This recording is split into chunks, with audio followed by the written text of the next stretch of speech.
News exclusive. The City of West Linn could be facing a legal showdown with an 18-year-old high school student. The issue here, parking restrictions around the high school. Our Brent Weisberg reports the city may have to do a U-turn to fix some of these problems. There used to be enough spots in the school parking lots for juniors and seniors. Senior Rory Bielashevsky never experienced the good old days at West Linn High School. For him and other students with a license and a car, parking has become a fiercely competitive task. Kids are getting up at 6 a.m., 6:30 just to get to school to park, and our school starts at 8:30. There are two main lots at the high school. Combined, they hold 277 cars. We had about 300 applications last year and 277 spots. Each parking space sells for $40.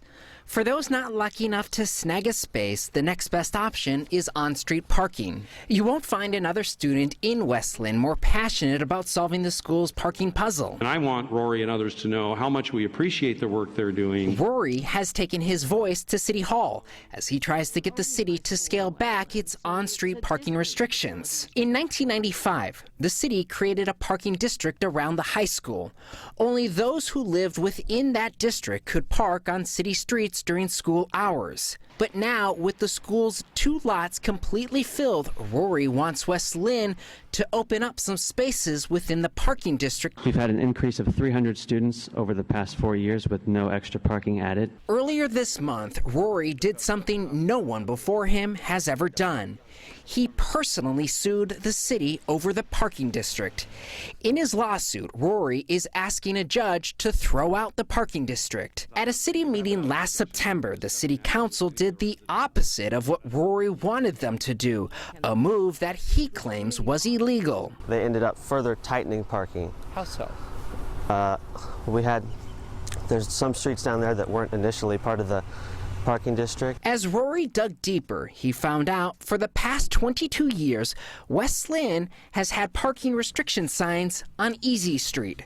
But nowhere in city code up until that September meeting was there anything to legally back them up. That means some of the parking tickets Rory and other students got on Easy Street were not legally enforceable. Coin 6 News has since learned that the city is still trying to determine its legal requirements, if any, for notifying those individuals who received tickets during that 22-year period.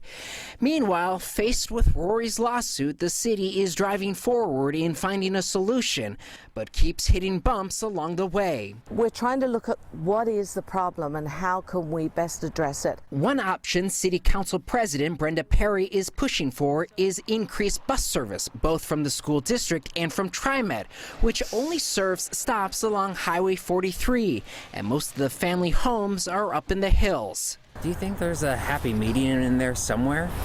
I think there has to be. It's probably not going to be happy for everyone. It's only fair if everybody's able to use the streets to share. Reporting in West Linn, I'm Brent Weisberg for Coin 6 News. Now, we also reached out to the mayor and the school district for on-camera interviews regarding this story, but neither would go on camera. You can read more about this story on our website right now at coin.com.